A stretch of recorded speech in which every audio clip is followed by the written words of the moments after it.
few animals starting to close in on the waterhole, so I think as it gets hotter there'll be more activity during the day. But, you can see the zebra making their way in.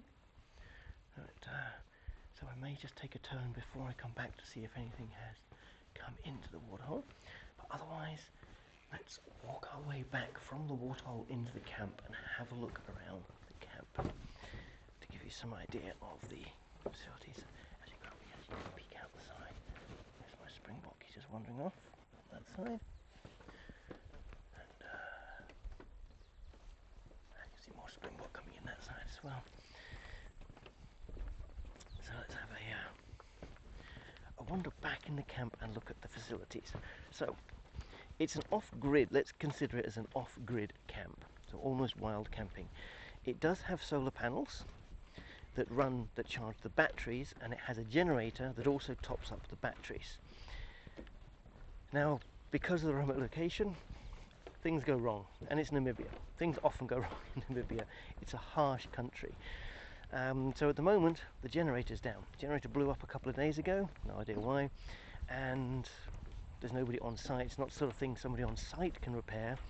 So they've been relying just on their solar panels to charge the batteries, which basically means it works during the day and doesn't work after sunset.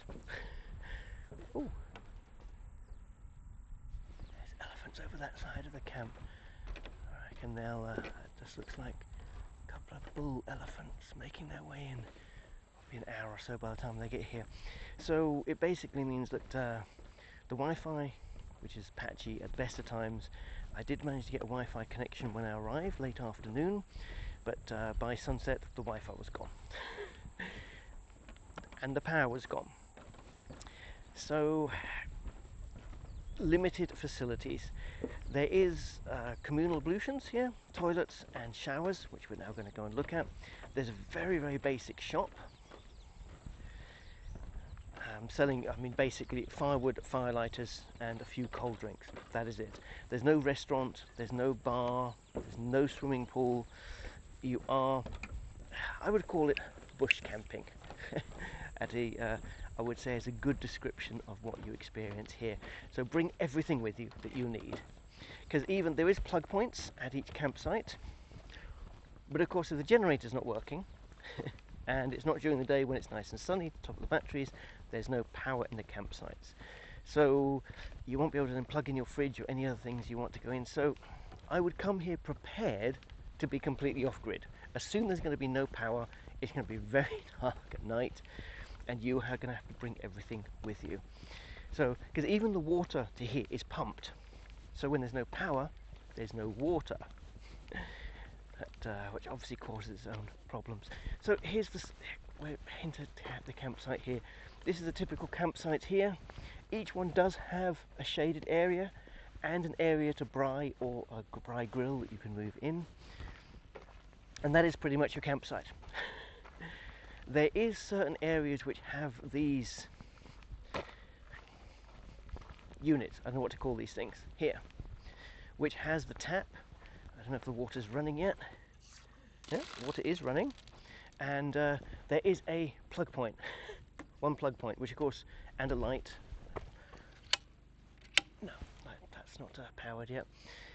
So we've been a couple of hours early in the morning and still we have no power. So I wouldn't rely on having power here. As they treat it as off-grid, anything else is a bonus. This is the central area where you come in. There's some people actually in the showers and toilets at the moment, so we won't be able to wander into them yet. So as you drive up, you've got the reception and the kiosk there. The toilets on the left-hand side and the bathrooms around the corner. So I'm just going into the toilet, so we'll come back to that. And there's more campsites around that area. There is an area for washing clothes and dishes here. But I don't think people really hang around much here for that sort of thing. But there's no water here, so really ineffective. Then you've got showers and toilets. So it doesn't look like this. It'll be in the toilets and showers. Let's go into ladies first. So there is water in here. So there is a 2 showers and a basin, and this is the shower unit. They're okay. I mean, they're not spotless. Let me just see if they're actually working. And there is water, but I wouldn't guarantee it being warm water. It's going to be wet water. This is the men's side. Again, you've got the wash basin. No plugs or anything. Lights are all switches are on, but there's no power. And again, it needs love and care. It is actually clean. It's a decent size. I showered in here this morning, but it's like not enthusiastically. So that's the shower unit, men's and ladies. So all the campsites, there's 2 showers and 1 sink for men and 1 for women. That's it for the entire campsite. There is only that 1 ablution block. Let's go and see who's in the toilet. Someone's in the men's. I don't think there's anybody in the ladies' ablutions. No. Okay, so we can go in here. So this is the ladies' toilets. A couple of sinks, a couple of toilets, 3 toilets, and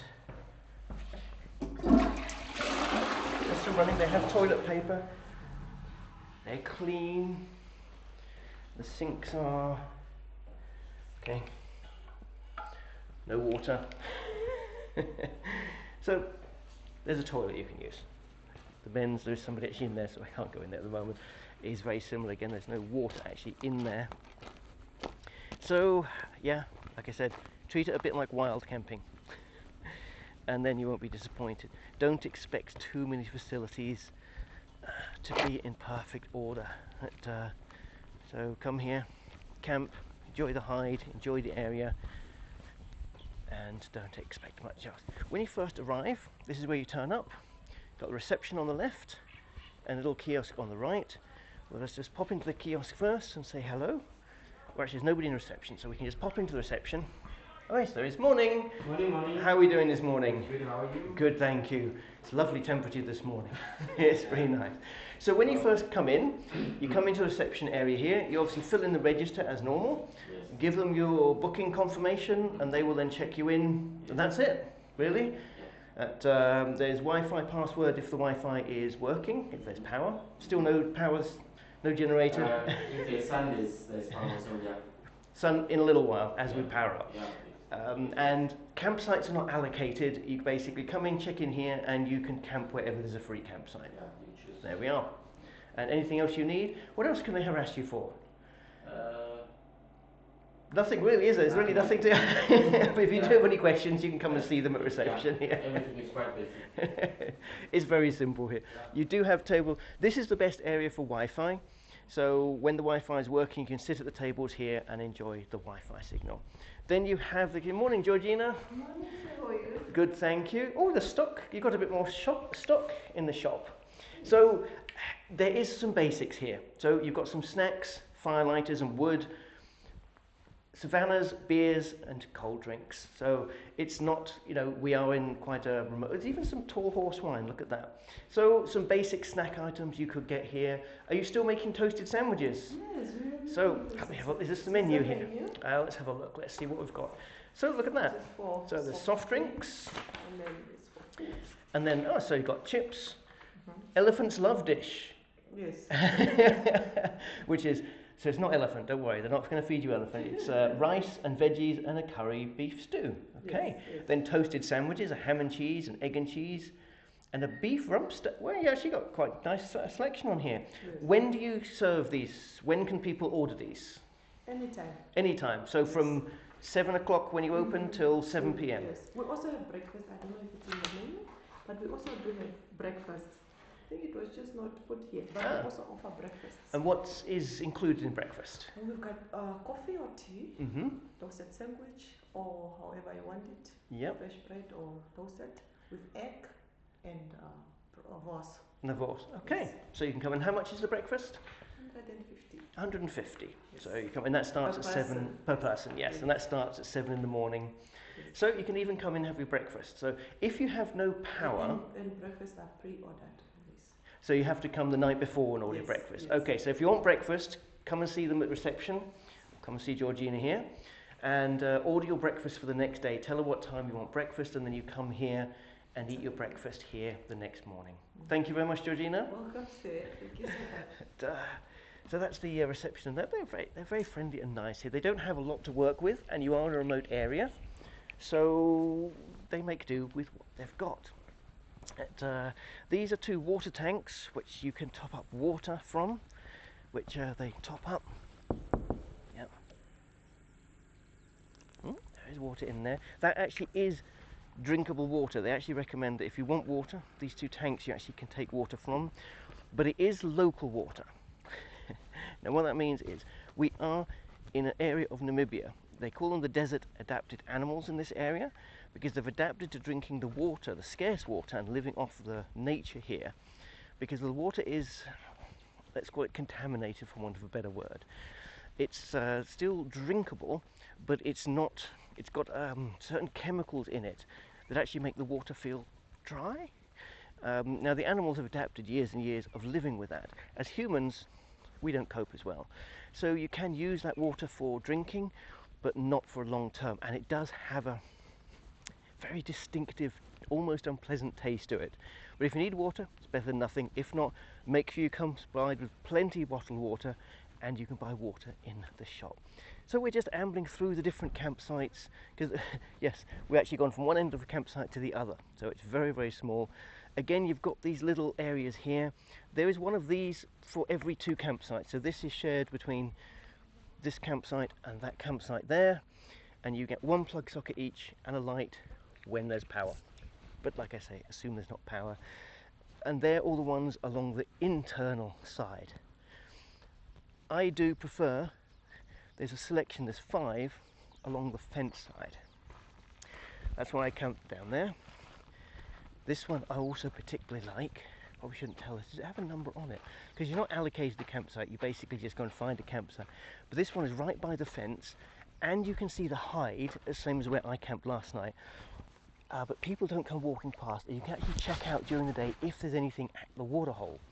And a lot of the animals do walk along this section.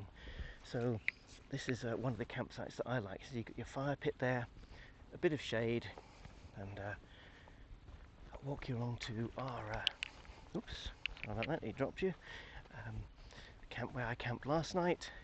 So there is some campsites that are closer to the hide.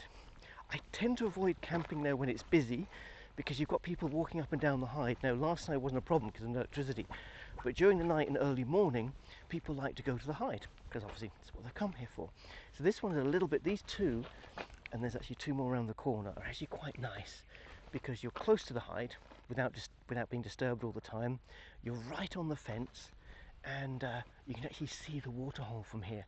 So especially if there's elephants coming in, I can have a good look like this, and if I see the elephants there, I can grab the camera and walk up to the hide. And also there is a bit of a game path just outside the fence, not right here, but on the other side, where they where a lot of the animals do tend to walk as they're coming from that side. They walk along there and walk to the waterhole. So that's Olifantsrus campsite. We are going to bid them farewell now because we're going to head to some other waterholes in this area. I haven't seen what time it is. Look at that sky, it is going to be beautiful again today, and it's going to be hot again. That's high altitude cloud, there's no rain in there, and blue sky. So I'm debating whether to go back 10 kilometers and look at a waterhole, because the lions have been seen roaming in this area, or whether to go forward. Decisions. It's always a risk with game viewing. And the FOMO, if I went this way, do I miss something from that way? Oh, and finish my coffee.